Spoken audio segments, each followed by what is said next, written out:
There's a saying, when the student is ready, the teacher will appear. Buddha, I'm ready. Are you?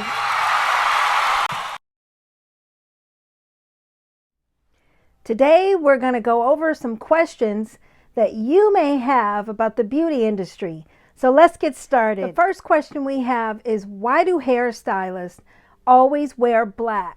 One reason why professionals in the beauty industry, especially hairstylists, wear black, for one, is because we work with a lot of chemicals. One example is hair color. So if we spill those chemicals on our clothing, it doesn't show up as much as if we wore other colors. And two, it does look professional. Okay, I get that. The next question is, can manicurists apply eyelashes, and can they wax clients? Can manicurists wax clients, and can they apply eyelashes? The answer is, if they're only trained in the field of manicuring, no. But if they're a licensed esthetician or a licensed cosmetologist, yes, they can. The third question is, can you really make good money if you choose cosmetology as a career? Honestly, with cosmetology, I feel like you get out of it what you put into it. And I have to say, over the years of teaching, a lot of, how do I say this? A lot of the newer generation doesn't necessarily want to put in the work that it takes. And I'm not saying all, but a lot of them are not willing to put in the work that it takes to earn the money that you can earn in this industry. You can make endless amounts of money in this industry because there's so much that you can do. You do not just have to work in a salon behind the chair.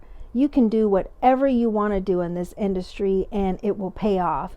But I will say this, because I didn't have anyone to tell me this when I first started, that when you're first starting out, there's no guarantee unless you have someone that's holding a spot for you and there's like a guaranteed clientele coming in.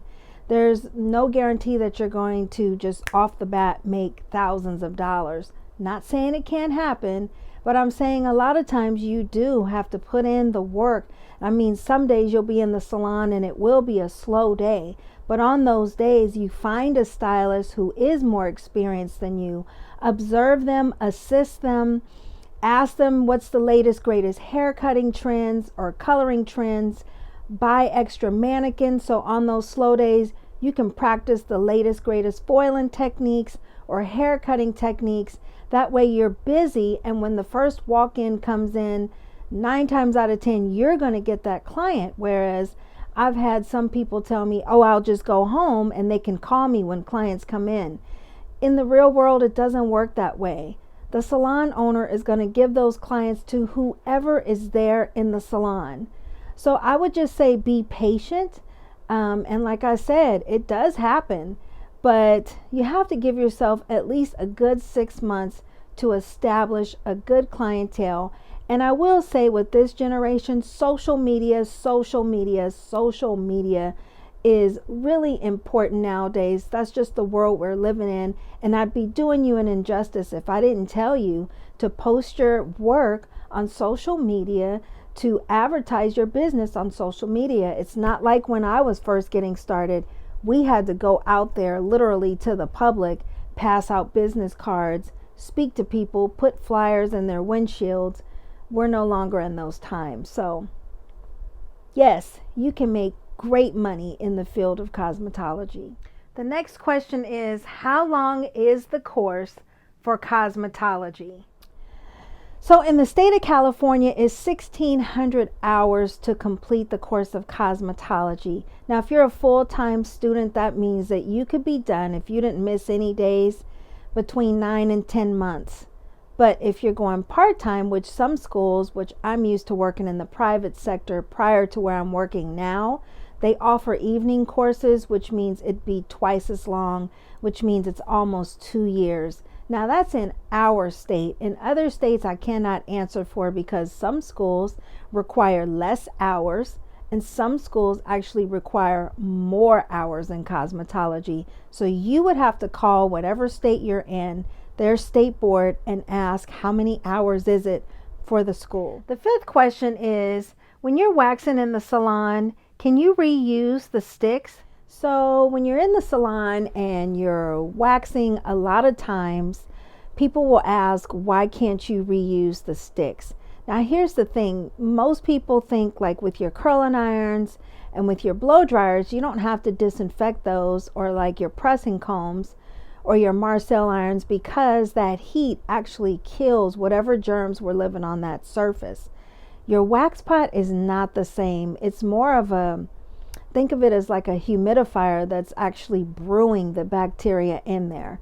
So, and I hate to be grotesque, but if you did a bikini wax on someone and then you use those same sticks from the prior bikini wax on someone's eyebrow, which I've seen on a state board DVD where they did that, they used the same stick for a prior bikini wax on the brow wax. They didn't cover the eye, so the eye was open. Wax dripped into the eye, and they actually got herpes in the eye, which that particular client went blind in that eye. So these are the things that can happen when you reuse the waxing sticks. It's more of a brewing pot for the bacteria instead of the heat actually killing it. And so you would be spreading the germs from the last client onto your next client. And also, never double dip. Once you've dipped that stick in there and you've applied the wax to your client, even if it's the same client, never ever double dip, because the same rule applies. Those germs would be brewing in that pot and multiplying. That's it for this video, you guys. Thank you so much for your support. And I just want to say, if you're learning from these classes, to share it, to like it. God bless you guys, and I'll see you next time.